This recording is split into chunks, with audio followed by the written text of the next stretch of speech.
There are moments in life that divide everything into before and after. Before, you're living your normal life, making breakfast, folding laundry, kissing your husband goodbye as he leaves for work.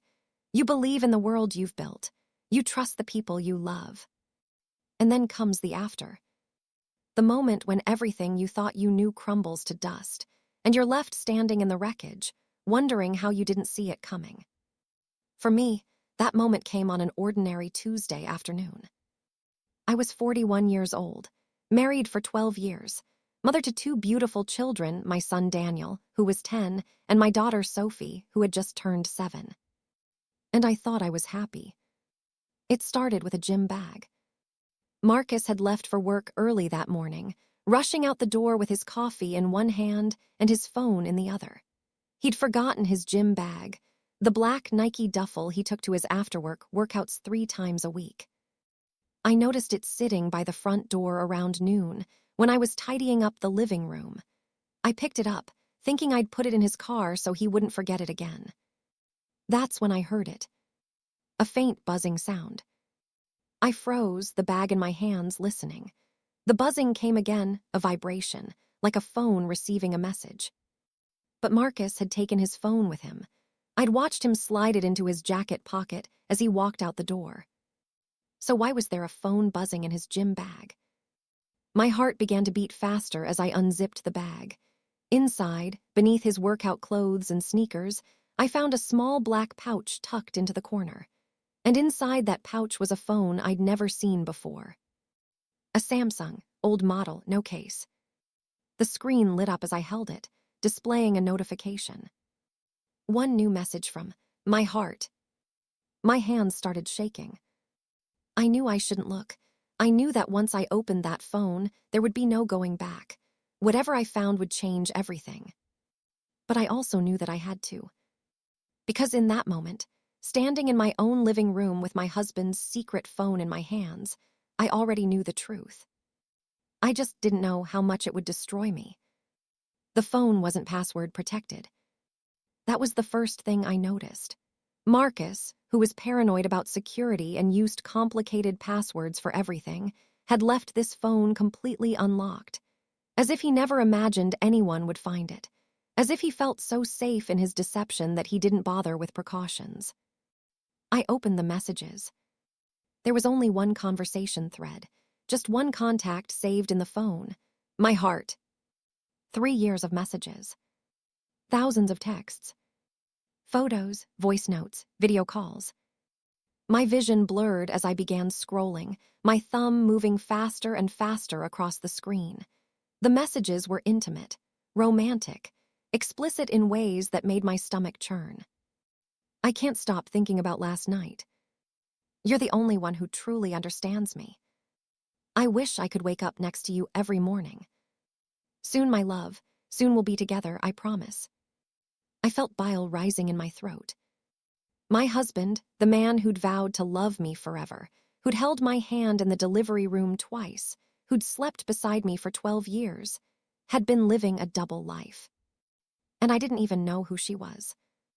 I scrolled back further, searching for a name, a face, any clue about the woman who'd stolen my husband's heart. And then I found the photos. The first few were innocent enough, selfies, smiling faces, casual poses. But as I kept scrolling, they became more intimate, more revealing. And that's when I saw her face clearly for the first time. The phone slipped from my hands and clattered to the floor. Because staring back at me from that screen, wrapped in my husband's arms, was a face I knew better than almost anyone in the world. My younger sister. Priya. I don't remember how long I sat on the floor. Minutes, hours. Time lost all meaning as the truth washed over me in waves of nausea and disbelief. Priya. My baby sister. The girl I'd protected my whole life. The girl I'd helped raise after our mother passed away when she was only 12. The girl I'd paid for college, supported through breakups, welcomed into my home for every holiday. She was 28 now, unmarried, still finding herself, she always said, still figuring out what she wanted from life. And apparently, what she wanted was my husband. I picked up the phone with trembling hands and kept reading. The earliest messages were dated 3 years ago, just after Priya had moved back to our city following a failed relationship. She'd been heartbroken, lost, uncertain about her future. I'd invited her to stay with us for a few weeks while she got back on her feet. Those weeks had turned into months. And during those months, while I worked and cooked and raised my children and tried to be a good sister, she was falling in love with my husband under my own roof. "I feel guilty," one of her messages read, dated 2 years ago. "She's been so kind to me." "I know," Marcus had replied, "but we can't help how we feel, and what we have is real, realer than anything I've ever known." I wanted to scream. I wanted to throw the phone against the wall and shatter it into a million pieces. But instead, I sat in silence, reading every message, forcing myself to see the full scope of their betrayal. Because if I was going to survive this, I needed to know everything. Every lie. Every secret. Every promise they'd made to each other while smiling in my face. I spent the next 4 hours reading through that phone. Every message, every photo, every voice note. I listened to my sister's voice telling my husband she loved him. I read my husband's words promising her a future together. I saw selfies of them in places I recognized. The coffee shop down the street from my house, the park where I took my children to play, the hotel in the city where Marcus claimed he'd had work conferences. 3 years. For 3 years, they had been building a relationship behind my back. For 3 years, I had been cooking family dinners while my sister sat across the table, knowing she'd been in my husband's arms just hours before. For 3 years, I had been sleeping next to a man who was dreaming of someone else. And not just anyone. My own blood. The betrayal was so complete, so absolute, that I couldn't even process it. It was like trying to hold water in my hands. Every time I thought I understood the scope of it, another detail would slip through and drown me all over again. I found messages where they discussed me. "She suspects nothing," Marcus had written 6 months ago. "She's too trusting, too focused on the kids." "I feel bad sometimes," Priya had replied. "But then I remember how she always made me feel like I wasn't good enough, like she was the perfect one and I was the mess." I stared at those words until they burned into my memory. Was that how she saw me? As someone who made her feel inferior? I had spent my entire life trying to lift her up. After our mother died, I had become her second mother.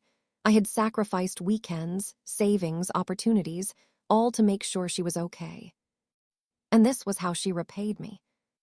By convincing herself that I was the villain. By taking the one thing I thought was truly mine.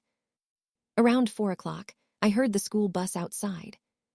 The sound snapped me back to reality. Daniel and Sophie would be walking through the door any moment, expecting their mother to greet them with snacks and smiles and questions about their day. I couldn't let them see me like this. I quickly put the phone back in the gym bag, exactly where I'd found it. I washed my face in the kitchen sink, patted it dry, and forced myself to take 3 deep breaths. When the front door opened and my children came rushing in, I was standing at the counter with a plate of apple slices and peanut butter, wearing a smile that felt like broken glass. "Mom, guess what happened at school today?" Sophie exclaimed, throwing her backpack on the floor. "Tell me everything, sweetheart," I said, my voice somehow steady. And for the next 2 hours, I listened to my children talk about their day, helped them with homework, made them dinner, all while a nuclear bomb ticked silently inside my chest. Marcus came home at 7. I heard his key in the lock, his footsteps in the hallway, his voice calling out, "I'm home." The children ran to greet him, and I watched from the kitchen doorway as he scooped Sophie into his arms and ruffled Daniel's hair. He looked like the perfect father, the devoted husband. He looked like a stranger. "Hey, babe," he said, walking over to kiss my cheek. "Something smells amazing." "Roast chicken," I said, forcing the words out. "Your favorite." He smiled, that same smile I'd fallen in love with 12 years ago, and I felt sick. "You're a liar," I thought. Staring into his eyes, You're a liar and a cheat, and you've destroyed everything. But I said nothing, because I wasn't ready yet. I needed time to think, time to plan, time to figure out how to confront this in a way that wouldn't just hurt me more. And there was one thing I knew for certain. I was not going to be the hysterical wife who screamed and cried and begged for explanations. I was not going to give Marcus or Priya the satisfaction of seeing me fall apart. I was going to be strategic. I was going to be patient. And when the moment came, I was going to make sure the truth destroyed them both. That night, after the children were asleep, Marcus and I sat on the couch watching television. He was scrolling through his regular phone, the one I'd always known about, laughing occasionally at something he saw. I watched him from the corner of my eye, wondering how many times he'd sat beside me just like this while his secret phone buzzed silently somewhere nearby. "Everything okay?" he asked, glancing at me. "You seem quiet tonight." "Just tired," I said. "Long day." He nodded and went back to his screen. That was all it took. A simple lie, a few words to keep me in my place. He was so comfortable in his deception, so confident that his perfect life would never come crashing down. But he didn't know what I knew. He didn't know that tomorrow morning, after he left for work, I would go through that gym bag again. I would photograph every message, every picture, every piece of evidence. I would save it all somewhere safe, somewhere he would never find it. And then I would start making a plan. Sleep didn't come that night. I lay beside Marcus in the darkness, listening to his steady breathing, and I felt like I was sharing a bed with a ghost.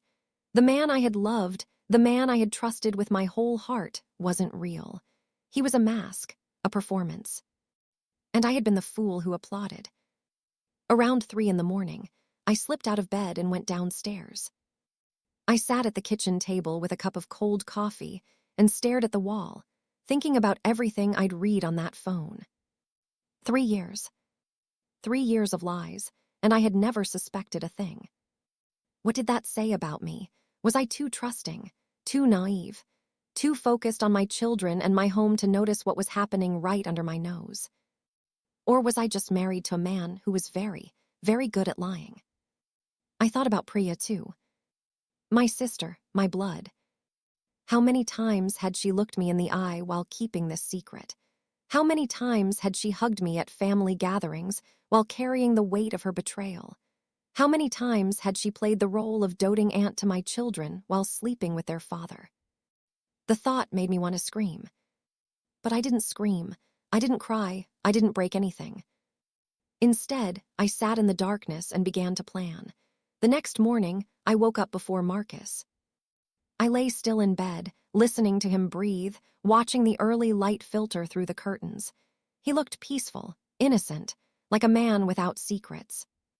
I wanted to shake him awake and demand answers. I wanted to scream in his face and ask him how he could do this to me, to us, to our family. But I didn't. Instead, I got out of bed quietly, went downstairs, and started making breakfast. Eggs, toast, fresh orange juice. The perfect wife, the unsuspecting fool. When Marcus came down 30 minutes later, dressed for work and smelling of cologne, I handed him his coffee with a smile. "You forgot your gym bag yesterday," I said casually. "It's by the door." Something flickered in his eyes. Fear, maybe, or just surprise. "Oh," he said, glancing toward the hallway. "Thanks, I was wondering where I left it." "No problem." He kissed my cheek, grabbed the bag, and walked out the door. I watched through the window as he drove away, and I felt something cold settle in my chest. A calmness I hadn't expected. A clarity that comes only when you've accepted the worst and decided to survive it. The moment his car disappeared around the corner, I went to work. I had already taken photos of everything on the secret phone the day before, after the children went to bed. I'd sent them to a new email address I created, one Marcus would never know about, and deleted all traces from my own phone. Now I needed more. I went through Marcus's home office with surgical precision, his desk drawers, his filing cabinet.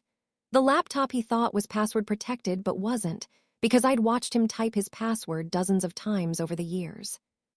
What I found made my stomach turn.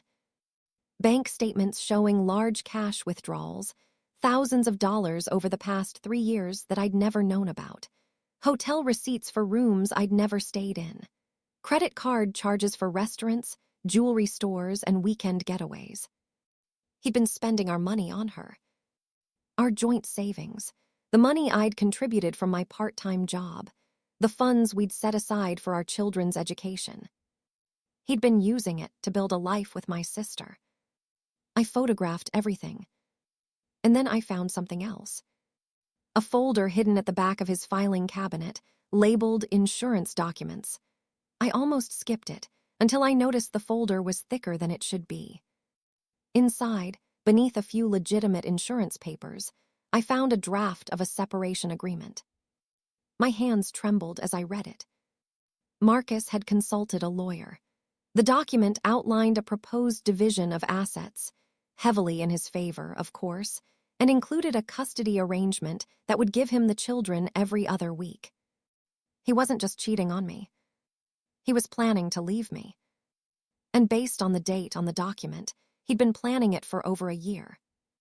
I sat on the floor of his office, surrounded by papers, and I let myself cry for the first time. Not loud, heaving sobs, just quiet tears that rolled down my cheeks and dripped onto the documents in my lap. 12 years. 12 years of marriage. 12 years of building a life together. 12 years of believing we were partners, equals, best friends. And for the last 3 of those years, he'd been loving someone else. Worse, he'd been loving my sister. The woman I'd raised. The woman I'd sacrificed for. The woman I'd trusted more than anyone else in the world except him. They had both betrayed me in the worst possible way.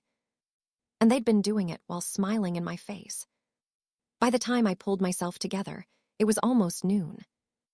I put everything back exactly as I'd found it. I closed his office door, washed my face, and made myself a cup of tea. Then I sat at the kitchen table and thought about what to do next. The obvious choice was confrontation.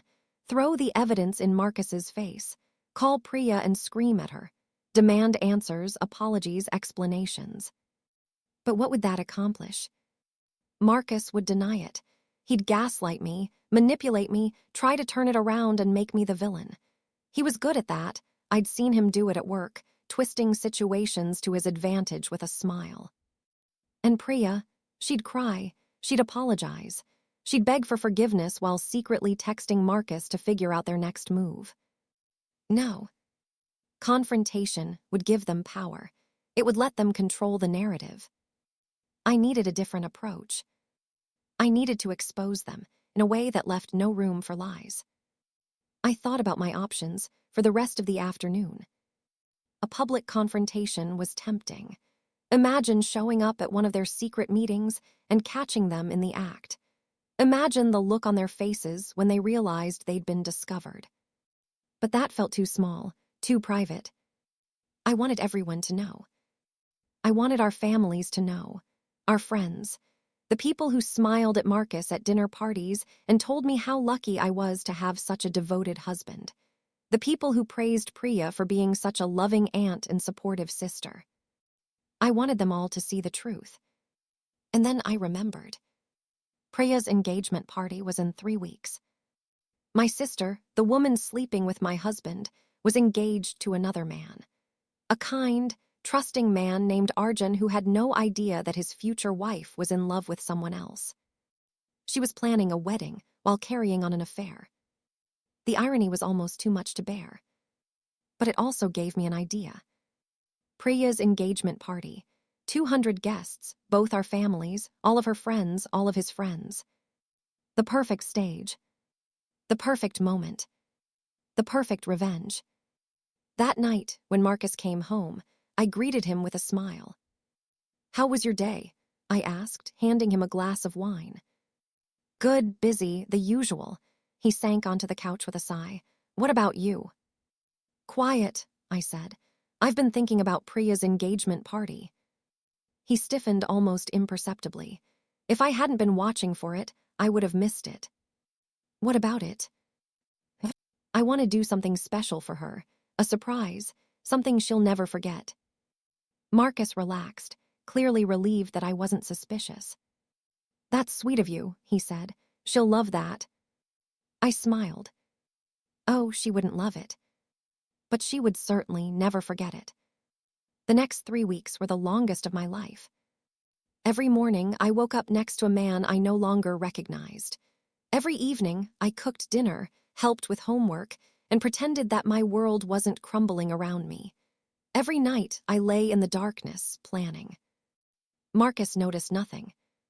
He was too busy living his double life, texting Priya when he thought I wasn't looking, sneaking away for work meetings that lasted hours, coming home with that satisfied smile that used to make me feel loved, but now made me feel sick. I played my part perfectly. The devoted wife, the unsuspecting fool, the woman who had no idea her husband was sleeping with her sister. But behind that mask, I was preparing. I started with the evidence. Over those 3 weeks, I compiled everything I'd gathered into a single folder on my secret email account. The messages, the photos, the bank statements, the hotel receipts, the separation agreement. I organized it chronologically, creating a timeline of their affair from the very first flirtatious text to the most recent, I love you. Then I created a presentation. It sounds strange, I know, clinical even, but I needed to approach this like a project, something I could control, something I could execute with precision. The presentation was simple: slides with screenshots, photos with dates, a clear, undeniable narrative of betrayal that no amount of lying could explain away. I saved it to a USB drive and hid it in my jewelry box, beneath my mother's old pearls. Marcus would never think to look there. Next, I reached out to Arjun. Priya's fiancé was a good man. I'd always liked him. He was kind, hardworking, and clearly adored my sister. He had no idea that the woman he was about to marry had been in love with someone else for 3 years. He deserved to know. But I couldn't tell him directly. Not yet. If I confronted him before the party, he might cancel the engagement, and my plan would fall apart. Instead, I planted seeds. I called him one afternoon, pretending to discuss the engagement party details. Arjun, I'm so happy for you and Priya, I said warmly. She's lucky to have someone who loves her so much. Thank you, Linda. That means a lot coming from you. I just want you to know, if you ever have any concerns, any doubts, you can always come to me. Family is everything, and I believe in honesty above all else. There was a pause. That's very kind of you, he said slowly. Is there something specific you're thinking about? No, just sisterly advice. Marriage is a big step. It's important to go in with open eyes. I could hear the confusion in his silence. Good. Let him wonder. Let him pay attention. Let him start noticing the things he'd been too trusting to see. The week before the party, I visited my father. Papa was 73 now, living alone in the house where Priya and I had grown up.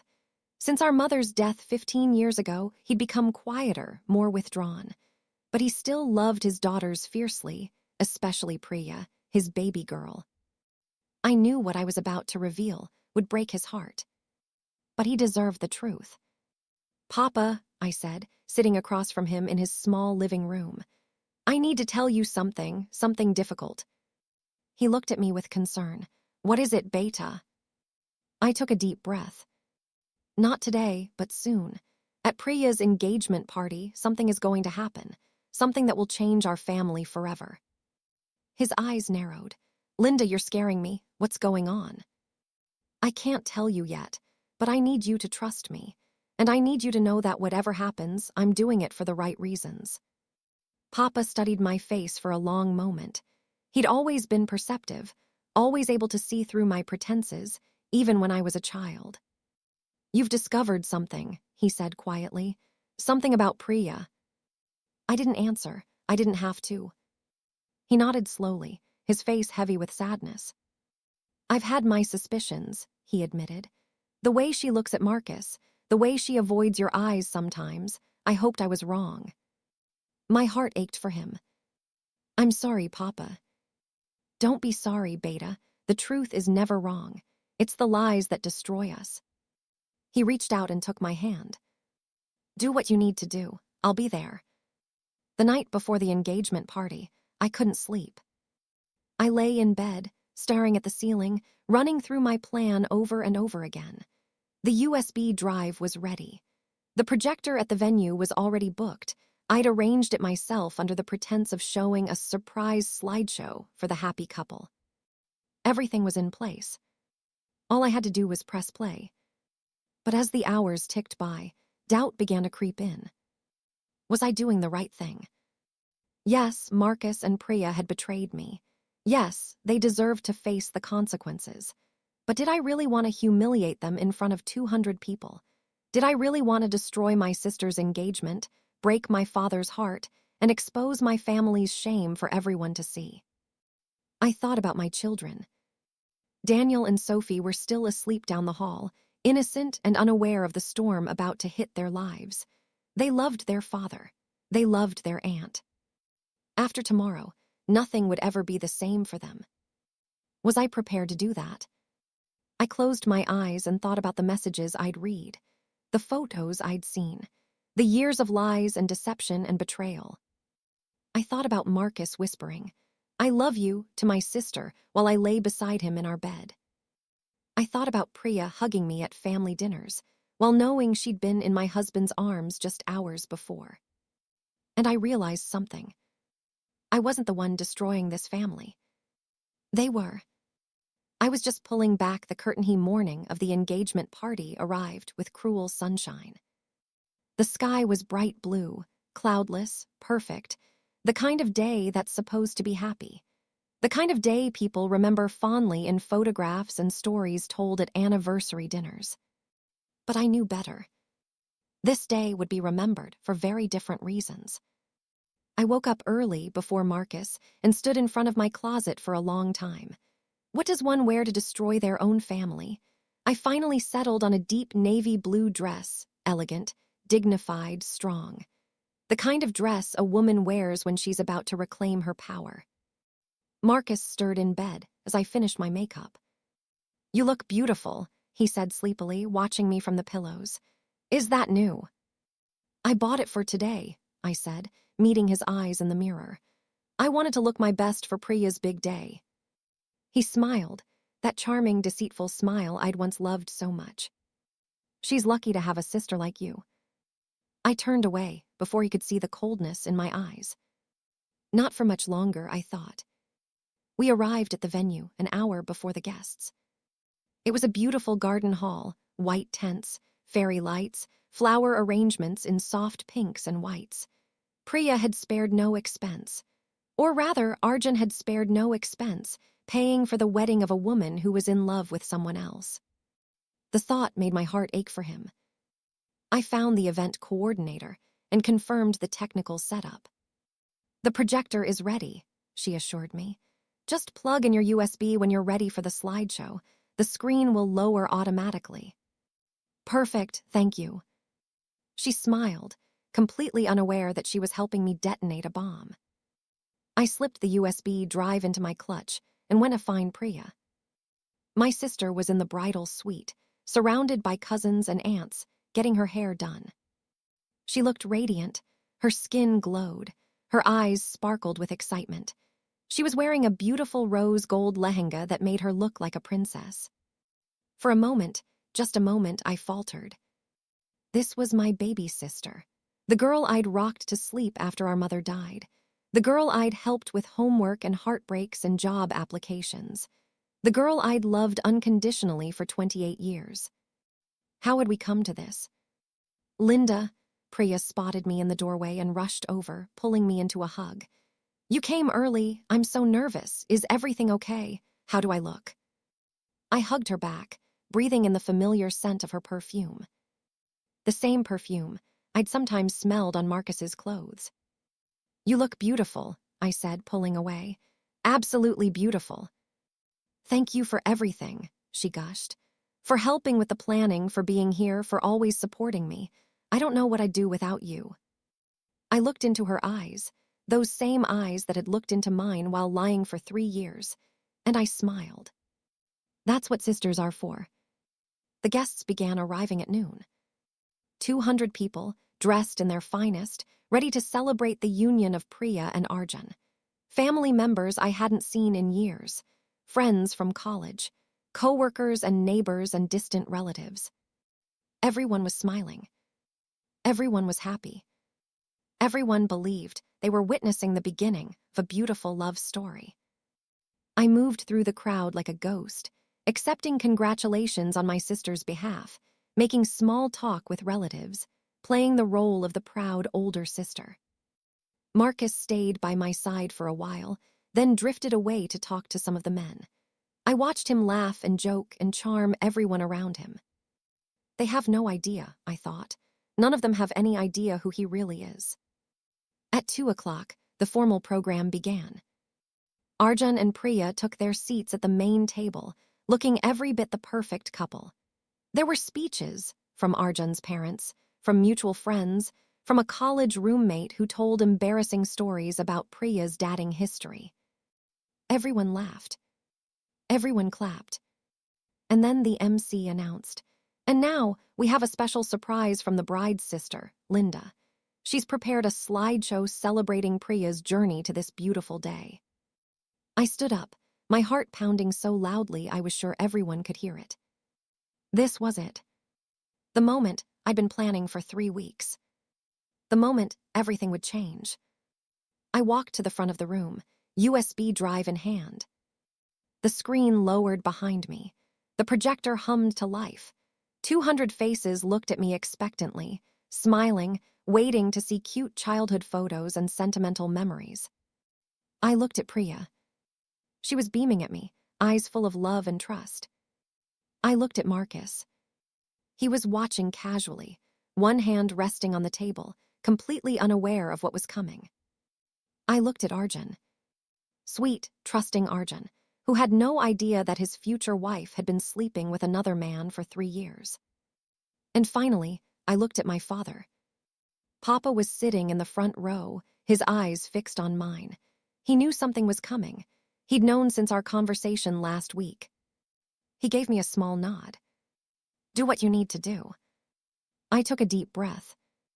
"Thank you all for being here today," I said, my voice steady despite the earthquake in my chest. "I wanted to do something special for my sister, something she'll never forget." I plugged in the USB drive.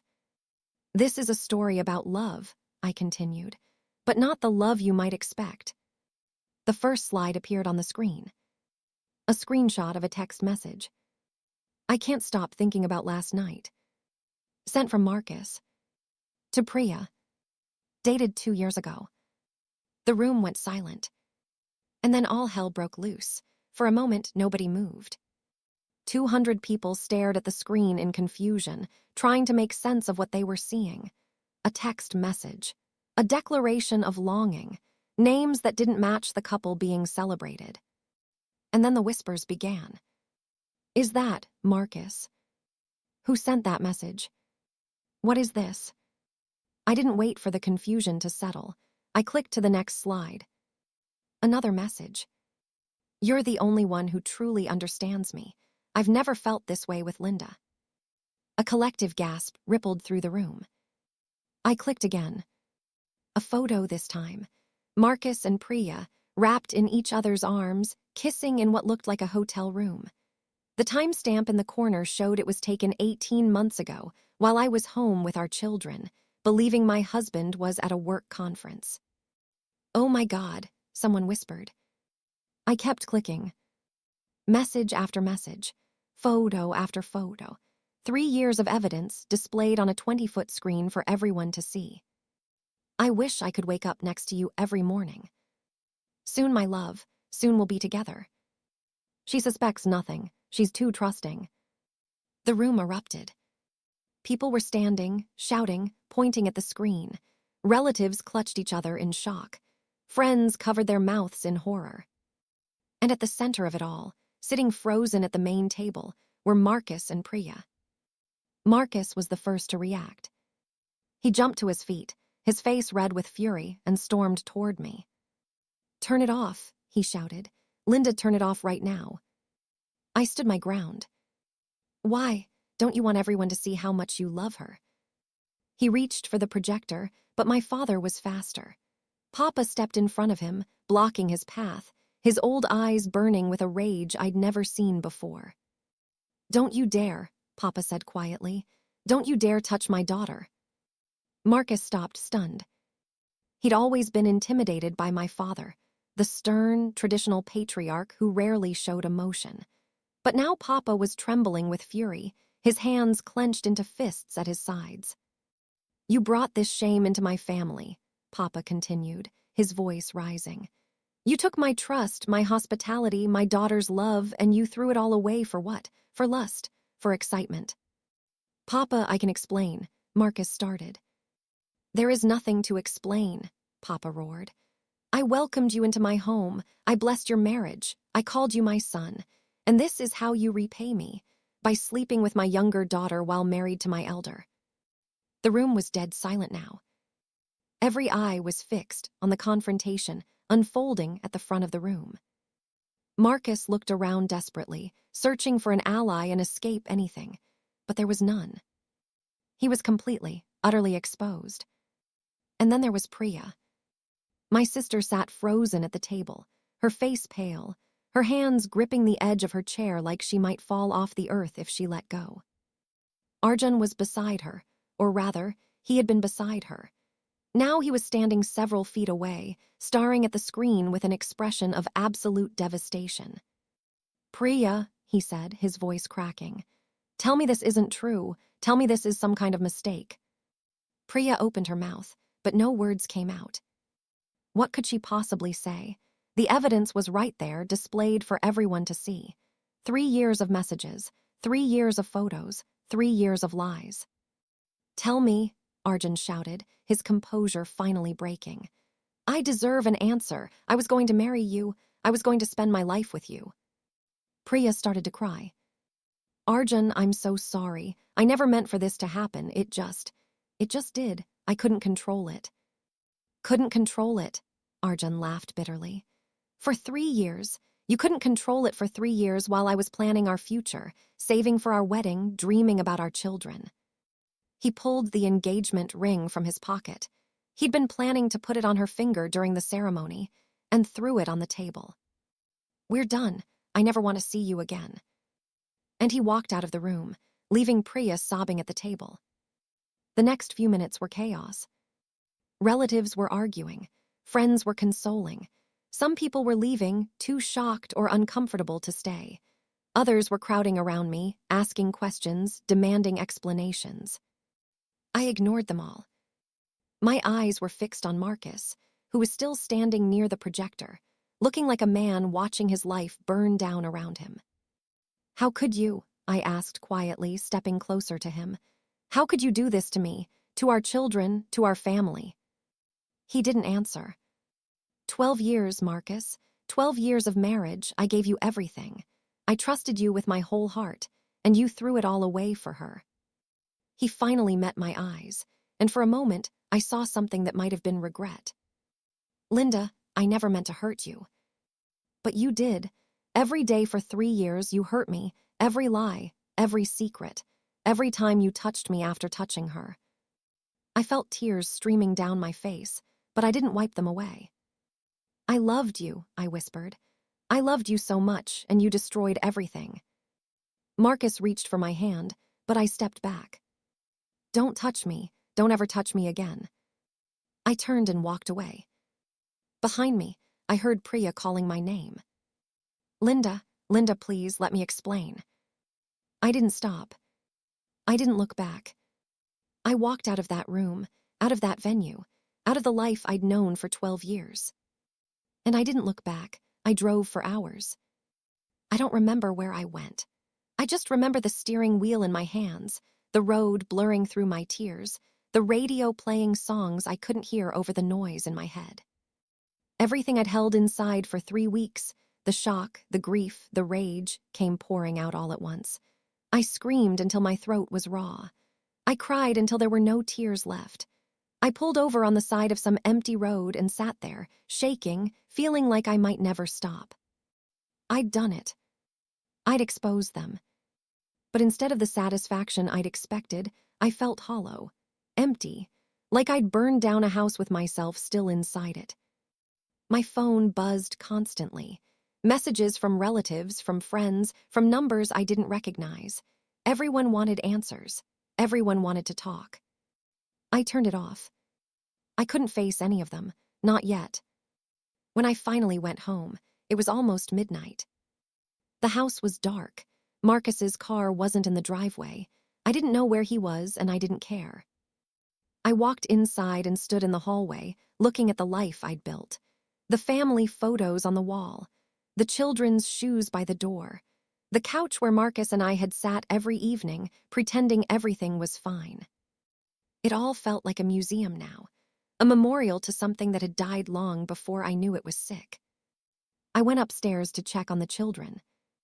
Daniel and Sophie were staying with my friend Rebecca for the night. I'd arranged it before the party, telling them Mommy had a late event and they'd have a fun sleepover. They had no idea what had happened. Tomorrow, I would have to tell them. Tomorrow, I would have to explain why Daddy wasn't living with us anymore, why Auntie Priya wouldn't be coming around, why everything they knew was about to change. The thought made me want to collapse. How do you explain betrayal to a 10-year-old? How do you tell a 7-year-old that the people she loves have done unforgivable things?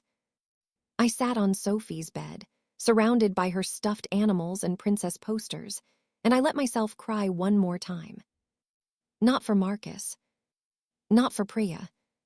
For my children, whose innocence was about to be shattered. The next morning, I picked up Daniel and Sophie from Rebecca's house. They ran to me with excited smiles, full of stories about movies they'd watched and games they'd played. For a moment, I let myself pretend everything was normal. I hugged them tightly, breathed in their familiar scent, and wished I could protect them from what was coming. But I couldn't. When we got home, I sat them down in the living room. "I need to tell you something," I said gently. "Something difficult." Daniel's face immediately became serious. He was old enough to sense when something was wrong. "What is it, Mom?" I took a deep breath. "Daddy and I are going to be living separately for a while. He's going to stay somewhere else, and you'll stay here with me." Sophie's eyes widened. "Why? Is Daddy okay?" "Daddy is fine, sweetheart. But sometimes grown-ups have problems they can't fix. And when that happens, it's better for everyone if they live apart." "Are you getting divorced?" Daniel asked quietly. The word hit me like a punch to the stomach. "I don't know yet," I admitted. "But things are going to be different, and I need you both to know that none of this is your fault. Daddy and I both love you very, very much. That will never change." Sophie started to cry. I pulled her into my arms and held her tight, stroking her hair, whispering that everything would be okay even though I wasn't sure it would be. Daniel sat rigid beside us, his jaw clenched, trying to be strong. "Did Dad do something bad?" he asked. I hesitated. How honest should I be? How much should I protect them from the truth? "Yes," I finally said. "He did something that hurt me very much, but that's between him and me. It doesn't change how much he loves you." Daniel nodded slowly, but I could see the wheels turning in his head. He was smart, too smart sometimes. He would figure out the truth eventually, whether I told him or not. For now, this was enough. Marcus came to the house that afternoon. I saw his car pull into the driveway and felt my whole body tense. I'd sent the children to their rooms with instructions to stay there until I called them. This conversation was not for their ears. I opened the front door before he could ring the bell. He looked terrible, unshaven, red-eyed, wearing the same clothes he'd worn at the party yesterday. "Good." "Linda," he said, his voice hoarse, "please, can we talk?" I stepped aside and let him in, but I didn't invite him to sit. We stood in the hallway like strangers. "There's nothing to talk about," I said coldly. "I've already contacted a lawyer. You'll be hearing from her soon." "Linda, please. I know I made a mistake." A mistake, I laughed bitterly. You call 3 years of sleeping with my sister a mistake. You call planning to leave me a mistake. You call spending our children's college fund on hotel rooms and jewelry a mistake. He flinched. How did you know about the money? I know everything, Marcus, everything. So don't stand here and insult me by calling it a mistake. He was silent for a long moment. I love her, he finally said, so quietly I almost didn't hear it. The words hung in the air between us. I know, I said. I read your messages. You love her more than you ever loved me. That's not true. Stop lying, I shouted, my composure finally cracking. For once in your miserable life, stop lying. You wrote it yourself. You said what you have with her is realer than anything you've ever known. So don't stand in my house and pretend you loved me. Marcus closed his eyes. I did love you, in the beginning. But not enough. Not enough to stay faithful, not enough to choose me. He had no answer to that. Because we both knew it was true. The divorce was finalized 4 months later. 4 months of lawyers and paperwork and arguments about assets and custody. 4 months of sleepless nights and difficult conversations and learning to be alone after 12 years of partnership. It was the hardest thing I'd ever done. But it was also the most necessary. Marcus didn't fight me on much.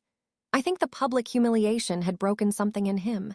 The shame of being exposed in front of 200 people, the disgust of his own family, the loss of the reputation he'd spent years carefully building. He agreed to give me the house. He agreed to joint custody, with the children living primarily with me.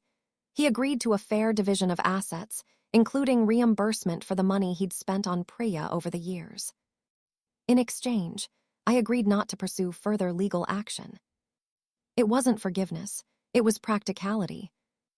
I needed to move on with my life, and dragging things out in court would only prolong the pain. Priya tried to contact me several times in those first few months.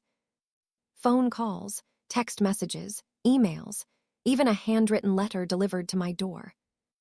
I ignored them all. I wasn't ready to hear her excuses. I wasn't ready to listen to her explanations or her apologies or her attempts to justify what she'd done. Maybe someday I would be. But not yet. The last I heard, she'd moved to another city. Arjun had broken off all contact, his family had publicly denounced her, and most of our relatives had taken my side.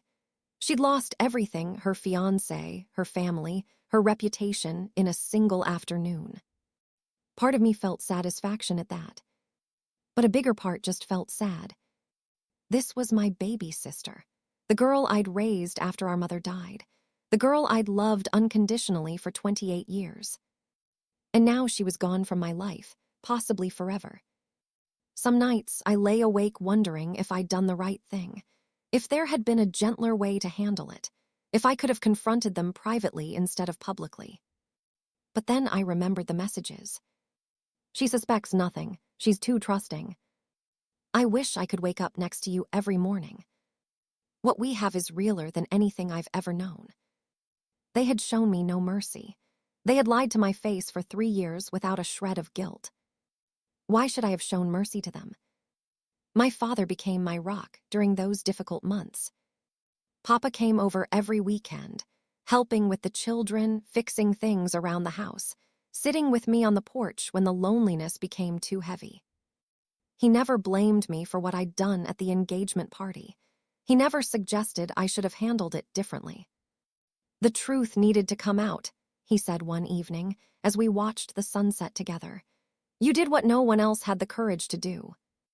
I destroyed our family, I said quietly. Papa shook his head. No, Beta, they destroyed our family. You just refused to let them hide it anymore. He reached over and took my hand. Your mother would be proud of you. She always said you were the strong one, the one who would protect this family no matter what. I felt tears prick my eyes. I don't feel strong, Papa. I feel broken. Broken things can heal, he said gently, and sometimes they become even stronger at the broken places. I leaned my head on his shoulder and let myself believe him. The children adjusted slowly. Daniel, being older, struggled the most. He asked questions I couldn't always answer. He had anger he didn't know how to express. Some days he withdrew into silence, other days he lashed out over small things.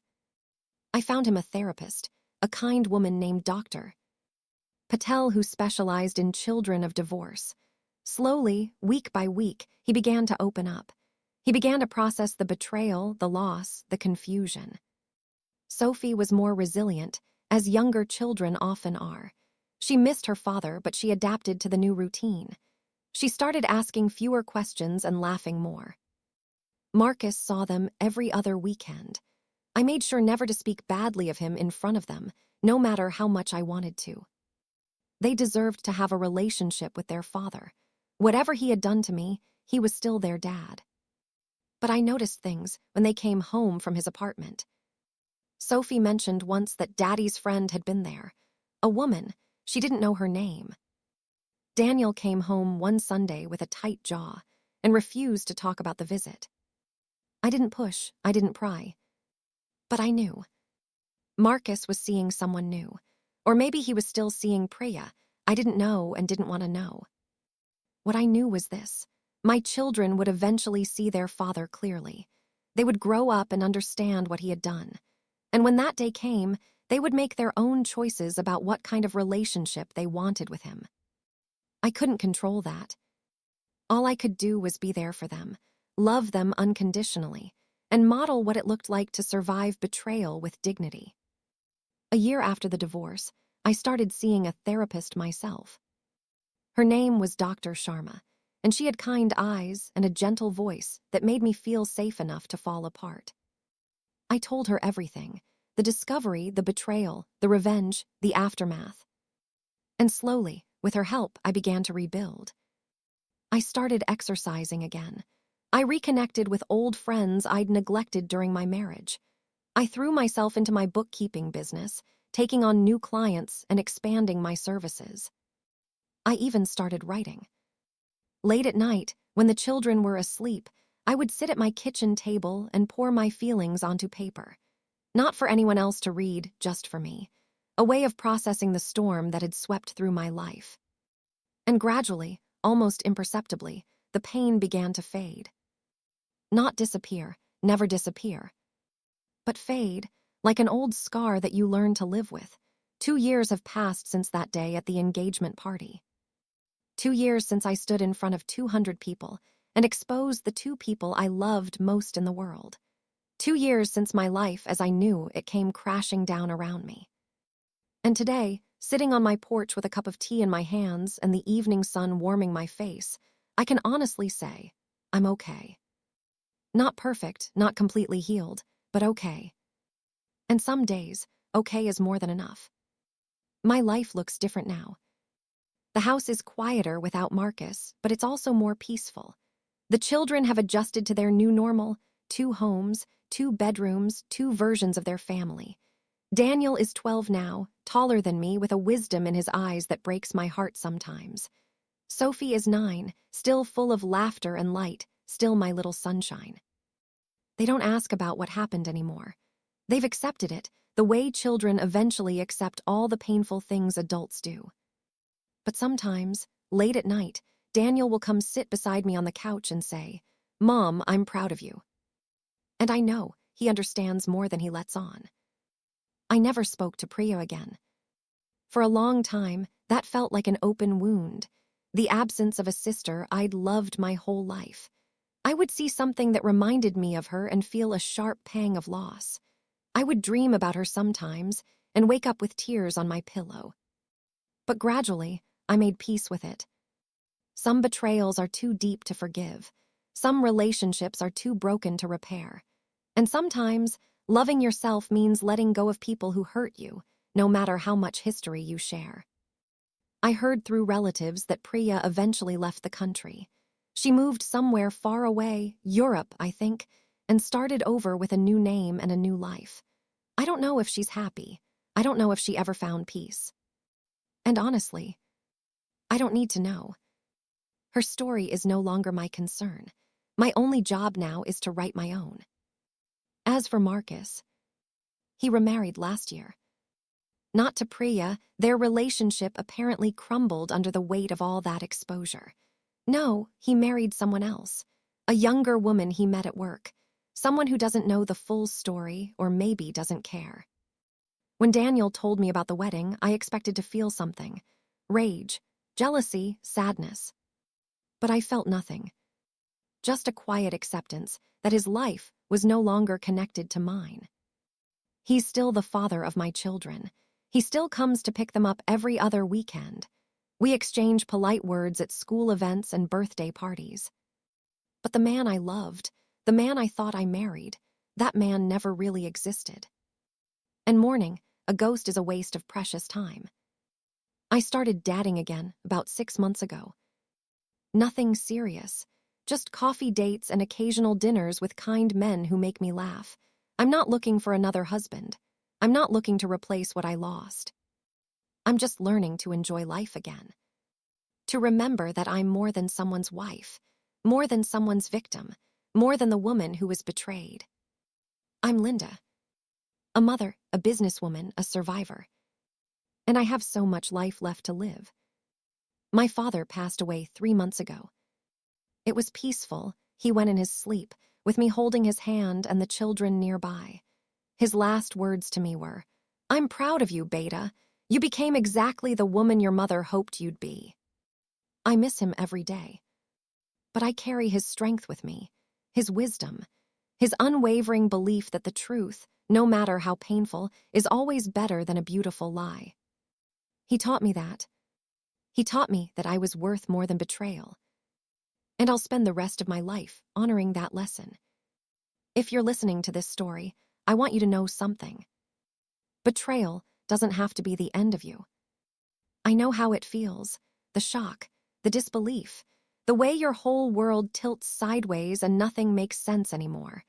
The nights you spend wondering what you did wrong, what you could have done differently, why you weren't enough. I've been there. I've lived in that darkness. But I want you to know, there is light on the other side. It doesn't come quickly. It doesn't come easily. There will be days when you feel like you can't go on, when the pain is so heavy you can barely breathe. But you can go on. You will go on. Because you are stronger than you know. The hardest part of my journey wasn't exposing Marcus and Priya. It wasn't the divorce or the custody battles or the loneliness of starting over. The hardest part was forgiving myself. For not seeing the signs sooner, for trusting too much, for building my entire identity around a marriage that was built on lies. I blamed myself for a long time. But eventually, with therapy and time and a lot of grace, I learned the truth. Their betrayal was not my failure. Their choices were not my fault. I loved fully, trusted completely, and gave everything I had to my marriage. That's not weakness, that's courage. The fact that they didn't deserve it doesn't diminish its value. It just means I was giving my love to the wrong people. And now, finally, I'm learning to give that love to myself. So let me ask you something, friend. Have you ever been betrayed by someone you trusted completely? Have you ever discovered that the people you loved most were hiding something unforgivable? If so, I hope my story gives you courage. Courage to face the truth, no matter how painful. Courage to stand up for yourself, even when it's hard. Courage to walk away from people who don't deserve you. And courage to rebuild slowly, gently, one day at a time. Because you deserve a love that doesn't come with lies. You deserve a life that doesn't require you to shrink yourself. You deserve peace. And I promise you, it's waiting for you on the other side of this storm. Thank you for listening. If this story touched your heart, I hope you'll share it with someone who needs to hear it. And if you have your own story of survival, your own journey from betrayal to healing, I'd love to hear it. Leave a comment below. Tell me your truth. Because we heal when we share. And we rise when we know we're not alone. Until next time, take care of yourself. And remember, you are worthy. You are enough. You always were.